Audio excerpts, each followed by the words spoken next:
in the cave up here. It's having trouble picking out the parts. Okay, sounds fine to me. Well, it sounds like shit to me, so...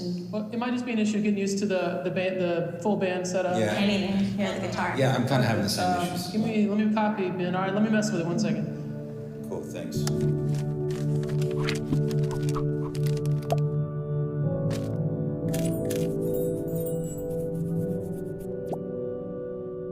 The next 2 weeks are a complete and total blur. It's trying to figure out how to prepare for a test you've never taken before. And then all of a sudden, like, it felt like whiplash. All of a sudden we're back in LA and now we've got to make this film.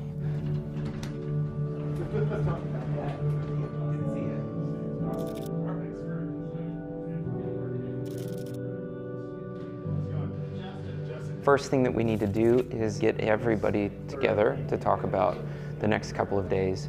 We met at a production company office in a tiny little glass conference room and started hashing out all the details, talking about how the practical nature of how things were shaking down were going to affect the story.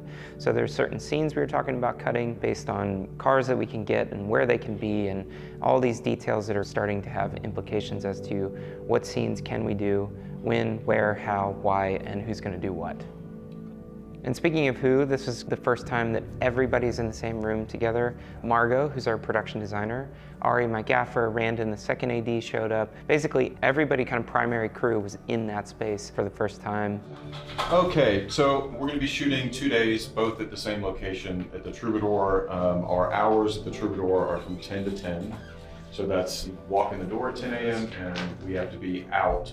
So everything packed up and walk away at 10. We'll be starting with the big scene of the day, which is where Jessie comes in after she's been outside, the whole discussion about the rehearsal, the way the band's going, and then there's the talk with Kevin and Byron. Yeah. That's kind of the beginning of the day. Hopefully we can get up on it.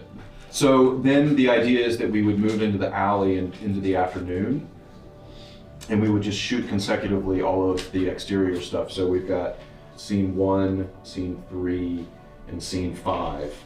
Now 5 is the one that we want to do right around dusk. Yep. That will be the side alley and also the front. And so we'll see the marquee.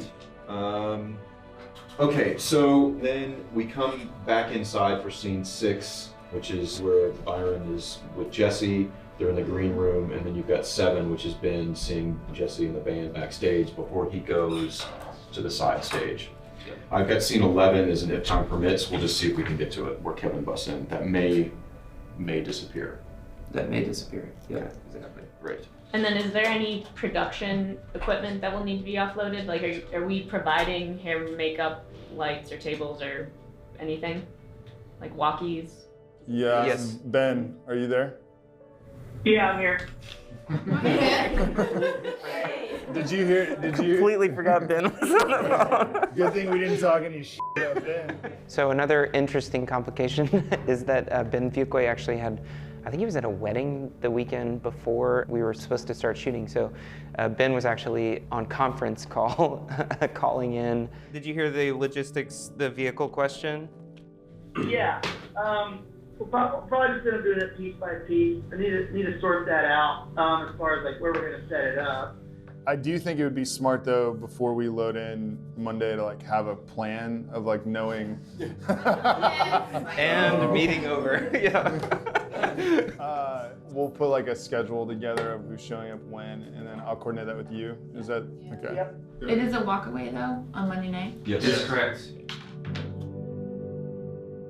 I think for me, the thing that I was feeling as we started to get everyone together is how can I cast the vision for where we're going, and how can I help steer this ship in a way that everybody's then able to work independently, work forward. If we know what we're trying to accomplish, people don't need to ask me every little thing about what they're going to do. They've kind of internalized the story as well. They know what we're trying to accomplish, and off they go to go execute for their departments and ultimately for the film. And then also for lighting, because I know you've talked about doing augmenting their existing stage lighting. Mm-hmm. So is the sound tech going to be also their lighting tech? Also have a lighting tech. You also have a lighting tech, and that person's going to be there whole time. Okay. How much like creativity do we have with those lights? Like, In terms of focusing? In terms of just like adjusting, like are they like they're set up and we can't touch them, or like can we be like integrated? Because it's gonna be so small when it's just David on there to really kind of concentrate the lighting on him. Are we allowed to move them or no? I don't know the answer to that question. I would say that what we can do today when we're walking around is figure out if we feel like that their lighting is something that if we adjust, we can make it work, or if it's something that we kind of supplement with our own. So we have some Licos on the list that we may do our own spotting, like without having to tie in. There is a balcony. So I think my gut would be we're going to use a little bit of their lighting to create overall ambience, most likely for stage stuff, and then we'll do our own like. That first production meeting, just it was stressful because there were all these problems that were brought up. But it was kind of like, of course this is stressful. Everyone realizes what we're trying to do. We're trying to do this kind of massive undertaking in a short amount of time. Scene 2, the van, are we dressing it? What is it? Like should it look like it's got gear in it? What's the The van is like a big old cargo doodah. It's just like a nasty old like Ford thing. I think Booth's gonna kill the I might kill that van. nasty old Ford.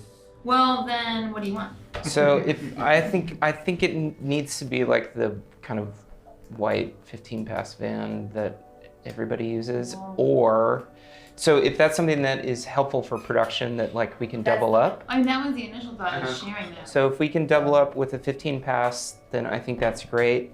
If we can't, then I may honestly rewrite that scene and just have her outside, like as if she stepped outside to like take a second. break. It's a little overwhelming. It's everyone voicing concerns about potential problems. Because what you don't want to have happen is somebody going, you know what, like that could be a problem. You don't say anything about it. It turns out that iceberg was much bigger than you thought. Nobody wants to like be the reason that the whole ship goes down. And so everybody's basically saying, here's things that we've got to address, or potential areas of concern that we have for this film. And that's a little overwhelming when you're going like, oh my gosh, we only have a couple of days till we shoot and we're still trying to lock down very specific things. What's the deal with looks-wise for all of the cast, for wardrobe, and are we? So essentially there's 2 looks for everybody in the band, including Ben and Jesse. Though the main goal would be to just add something, most likely, for most of the band guys. So they're in jeans and a white t-shirt, and then they put on a jacket and a hat for the show so that it's not like a full change, more or less. But they'll all be in a kind of rehearsal look for day 1, and then Jesse will change by the end of the day. Basically, they need to go into a show look. What I would prefer would be something like kind of having them pre-approved. Yes. Yeah, we're talking to the pictures wardrobe and all of that stuff. I mean, we need to save every 2-minute, 5-minute increment that we can. Cool. Like the band guys that are coming are actually in a band, obviously, so they're going to bring their band van and their band clothes and their band instruments for us to use, which is great. So. And what about like a rehearsal time for them usually? Yeah, so we're gonna get them set up and then rehearsing. They have the song version now that they're supposed to be working on. The good thing is that we don't actually need them to intelligently play the song live. Yeah. They need to look like they're playing the song. Right. A lot of the scene, for scene 2, a lot of the kind of structure of it will be built with post sound. I guess that's saying something. Yeah. A couple months ago, we were begging promoters to book them on a Monday night slot at a shit bar. Now we're selling out the Troubadour. Hell yeah, it's big. We're going through today in the tech scout. If there's something that you think you're going to need more time to get set up, then let me know, because everything is timed down to the minute, really. One of my biggest concerns was the ability to move freely inside of the venue. I knew that our production schedule was going to be very tight. I was nervous if any part of the venue was going to be off limits, or that we would need to only have a certain amount of time to shoot in certain places. That's one concern whenever you shoot inside of a space that's not accustomed to having films shoot there, is that we're always a bigger and more monstrous behemoth than they anticipated. And so I was very aware of what our interactions with venue people were going to be like. And then really, I was also mostly concerned for Margot. Margot, as the production designer, shouldered a huge amount of the responsibility of making this space feel real, and a big part of that was building out merch, making it feel like this band is actually on tour and they've got all the stuff that you would have as a band, t-shirts and posters and all that kind of stuff. Is there any like background graphics we need to like art up while we're in there? Like, are there any like show posters on the wall of real bands in the Troubadour? Yeah, they're all over the place. That's a problem. Yeah. Is that a thing we can fix in post? Great. I think we can get specific about, Yeah. I mean, we'll just like have to be paying attention to our frames and seeing what's, the only time in which I see it actually being an issue is the VIP room scene, which we'll have control over moving things, because I haven't seen that room and I don't know if there's a bunch of posters up in there. But downstairs in the bar that I don't want to shoot in, there's a lot of posters that we would have to move for sure. Yeah, I don't want to shoot in there. And then in the big room, on the back walls, there are posters all over the place. We're not going to shoot into the back. Big moment in the film is when the record label has this custom gig poster made that really shows Ben's character that he's not going to be included in the band moving forward. And so we had not yet locked that design, and Margot wanted to get me to sign off on that so that she could get that printed, and needed to do a ton of work in a short amount of time to get this world feeling real.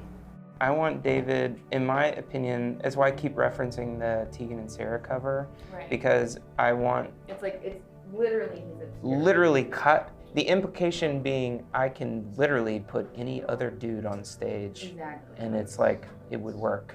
Exactly. It's close, but I think he's still too featured. Too prominent. Yeah. Oh my God, like this is actually happening and all these people are showing up to try and tell this story. It's a very kind of overwhelming but ultimately humbling and exciting feeling to see everybody in the room together going like, all right, here we go. Cool. Any other questions? Concerns, thoughts? Yeah, we got many of them once we get there, I'm sure. In all seriousness though, thank you guys very much for jumping on. I know this is, we're accomplishing a lot with little, and I appreciate everyone's work so far. I'm quite looking forward to this. I think I think it could be really cool. So glad everybody's here, for sure. So after we wrap that meeting, everybody's kind of feeling good. We've voiced our concerns. I think there's a plan in place for the majority of the things that we feel like need to be addressed.